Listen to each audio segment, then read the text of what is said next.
Tapi sekarang ini ya harapan saya juga jangan sampai terjadi lah ya. Demo yang tidak terhormat tuh nggak ada untungnya. Ya.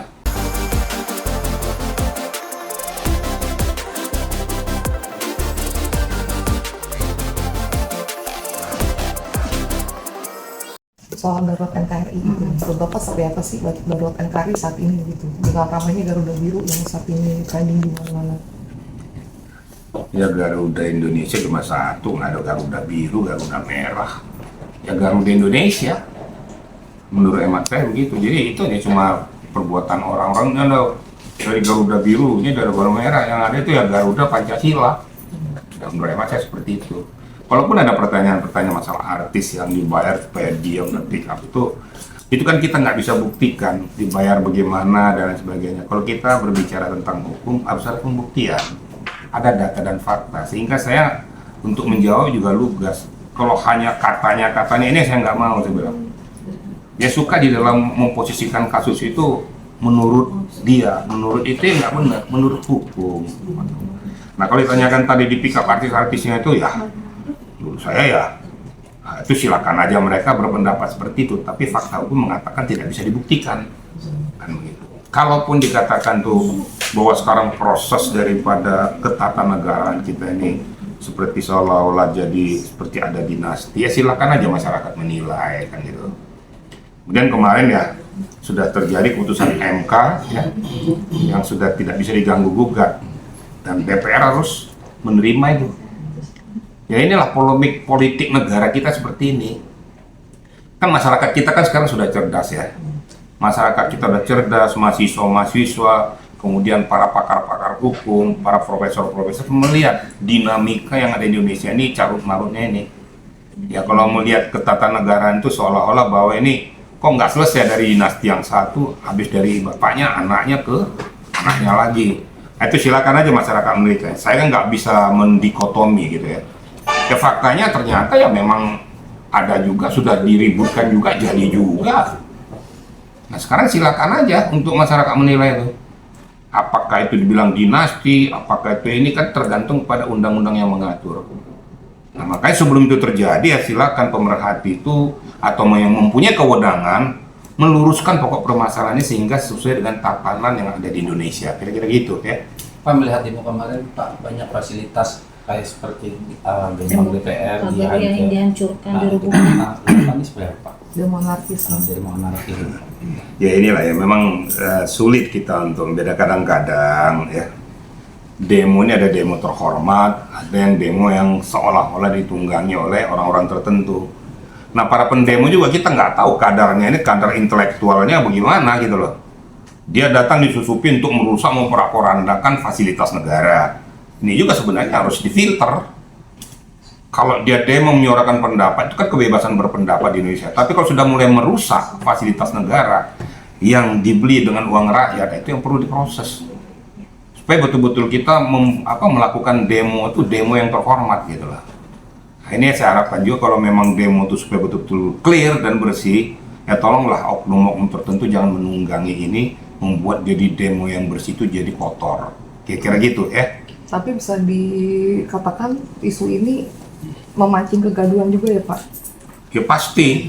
Ya sekarang kan tinggal menerima siapa yang melakukan, kemudian siapa yang jadi korban. Nah, tinggal kita jernih nggak berpikir ini. Kita masih ingat nggak peristiwa 1998?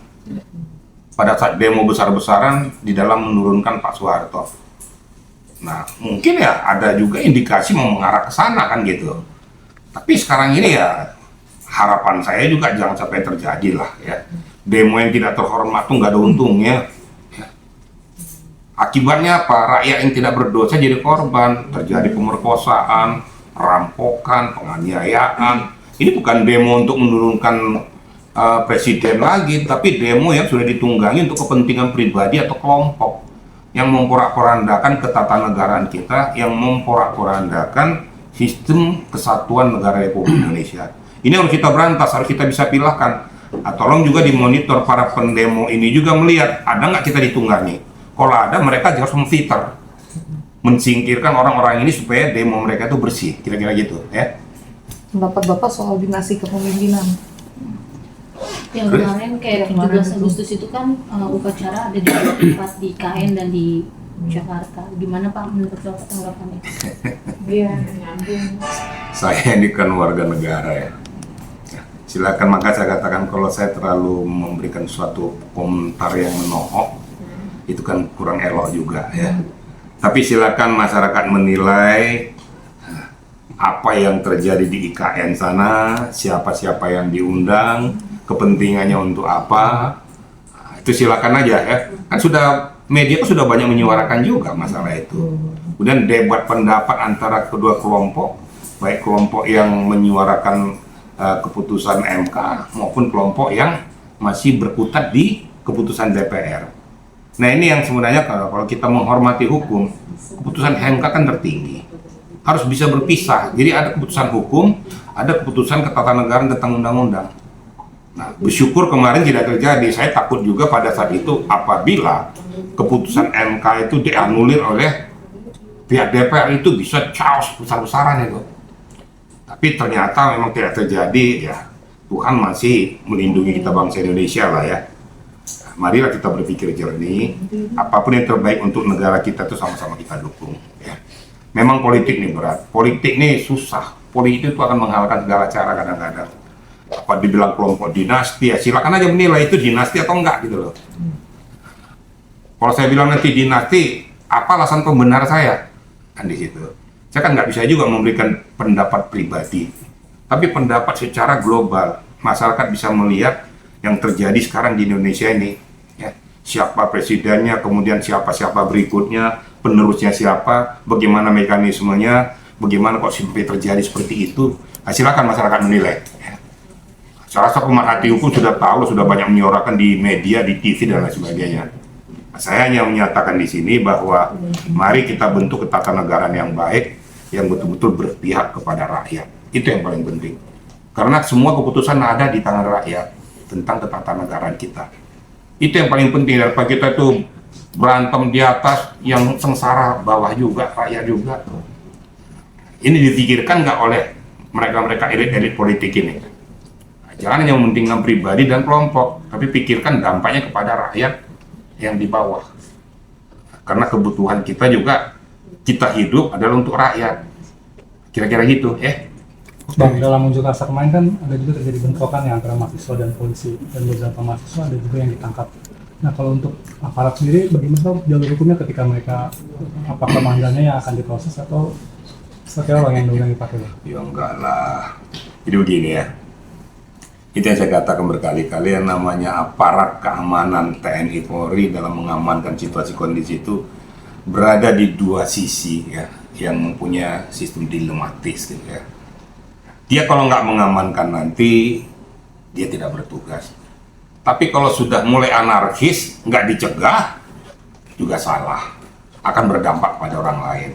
Nah, kalaupun dilakukan penangkapan ini adalah meminimalisir ya peristiwa ataupun kelompok-kelompok yang akan bersatu untuk membuat chaos lebih besar. Tentunya nanti mereka akan dimintai keterangan dalam rangka apa kamu lakukan, apakah kamu tuh melakukan itu sudah melebihi batas daripada kapasitas seorang pendemo. Nanti kan ditanyakan oleh polisi. Saya yakin kalau memang tidak, nanti suatu ketika pasti akan dikembalikan lagi, sehingga suasana demo bisa tertib dan aman. Jadi nggak ada. Jadi kalau seandainya masyarakat begitu terus polisi yang gimana diberikan sanksi, ya polisi itu nggak usah polisi tugas lagi. Dia kan tugasnya kan untuk mengamankan daripada pelaksanaan demo. Nggak mungkin nggak diamankan, pasti diamankan. Suka tidak suka ya itu harus terjadi. Gitu loh. Kira-kira gitu ya.